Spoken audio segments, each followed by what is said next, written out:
each other. There's one aspect of your Catholic tradition that I'd like you to say a bit more about, and that's how the Eucharistic aspect of the liturgy has helped form you and give you a deeper sense of nonviolence. Thank you. Gosh, what questions. Do you think I wrote a book on the questions of Jesus. Do you think I've come to bring peace? I've not come to bring peace, but the sword. Ched got into a little bit about that. It's the meaning division. And Dr. King taught me this. He goes into Birmingham, and they say, "You've divided Birmingham," 1963. "You've wrecked us." Remember Ched said to be a peacemakers, to be a servant of peace. And King said, "Are you kidding me? You're the most divided, segregated city in the country. You make Johannesburg look like nothing."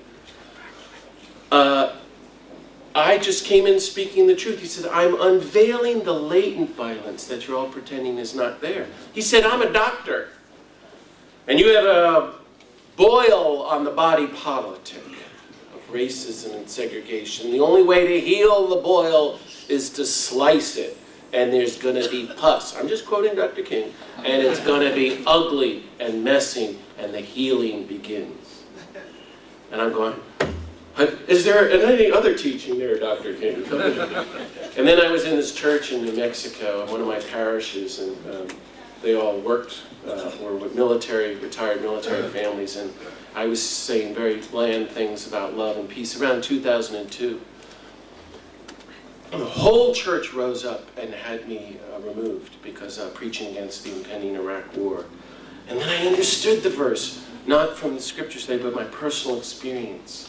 They said, "You've divided us." The charge to the Catholic bishops was, "This Jesuit is dividing us. He's wrecked us. He's not a pastor. He doesn't bring us together." And that's why no priest or minister in this state will ever say these things, because you can upset somebody.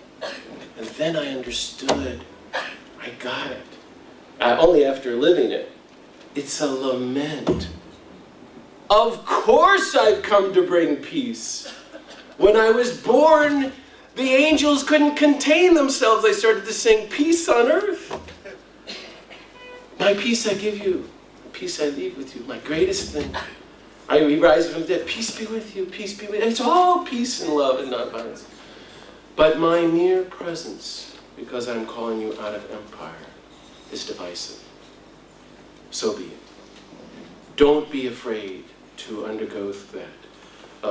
Indifference and apathy, what can we do to keep up the enthusiasm? I think this is part of the journey, the emotional journey you're talking about, friend, when we go home and after all we've been through here and back into the comforts of empire. And I think that's what I was trying to say. I think that's what the spiritual life is doing. And, I was trying to be energetic because it's 4 a.m. here, but how? Prayer. If you want to work to end empire, you can't. There's nothing you can do. It's God. Only God can do this. We go and spend time with prayer. Get let God energize. That's what I was trying to talk about. Dwell in the love of God. That will sustain you. All the saints, all the great peacemakers have said that through history. Take it seriously. Gandhi says prayer is the most important thing you can do. Secondly, you need a community. If you're not with a local peace and justice group, ideally it's a local religious church group, get with one or start one. And even if it's 3 people, great.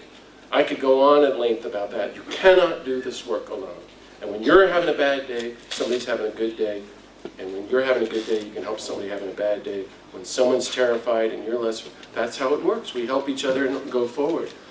And public action.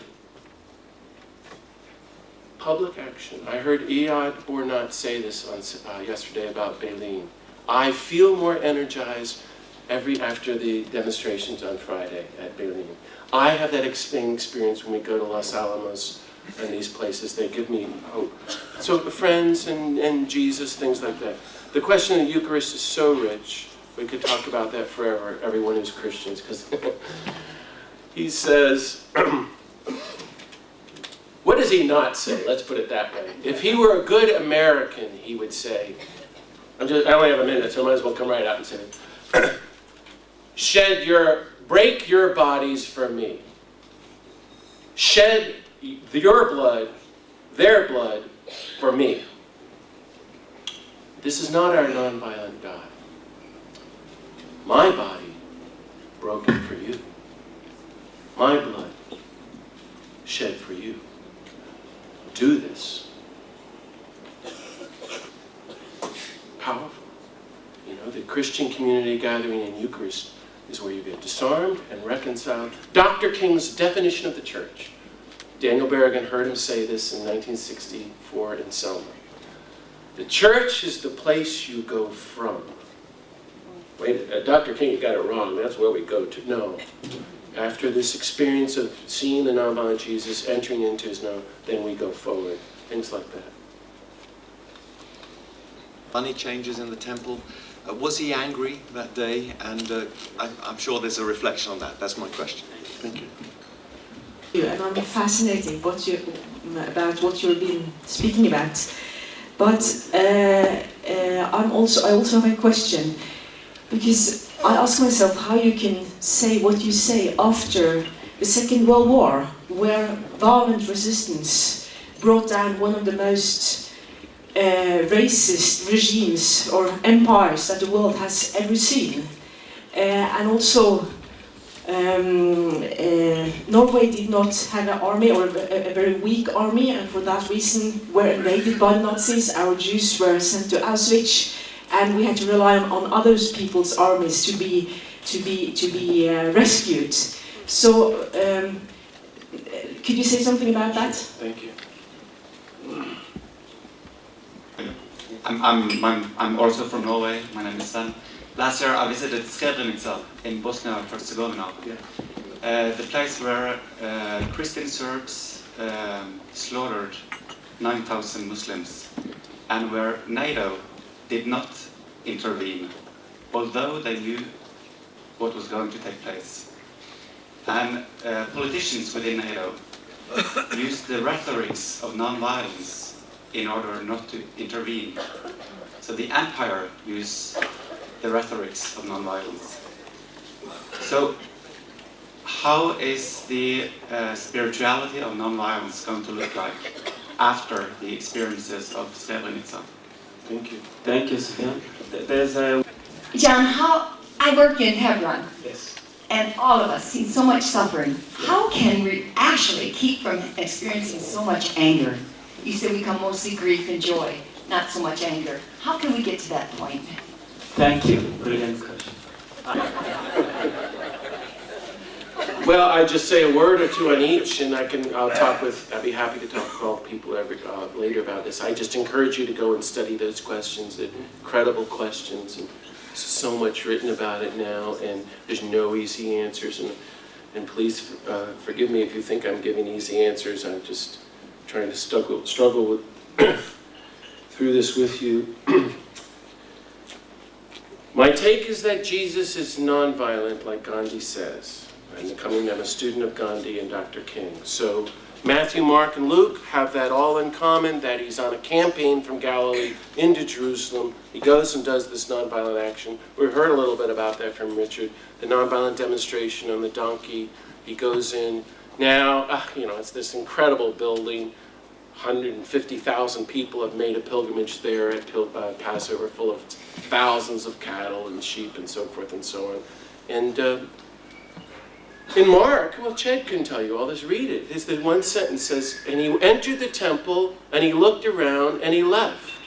And the next day he entered the temple, and he turned over the tables of the money changers, and he wouldn't let people come and go. And he said, you've turned this house of prayer into a den of robbers. And then he taught them.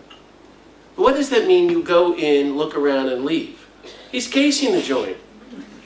If anybody has done civil disobedience and trying to be nonviolent, you're figuring it all out. You look it over and you go in. I have my experience. You can't go in and do civil disobedience to me.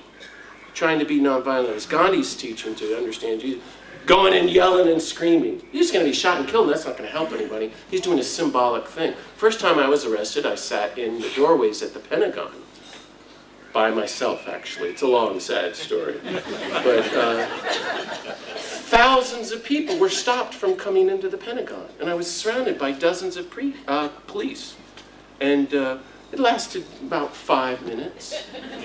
And then I was arrested and hauled off to the dungeon, and business went away. I think it's like that. It's a symbolic act. Jed could explain all the baggage and the drama.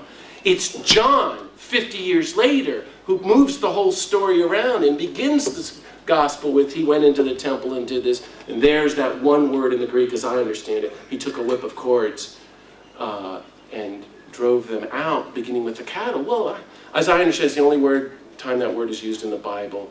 And if you got thousands of cattle and sheep, how did they get up 5 stories into that building? Well, the farmers brought them, and the cattle are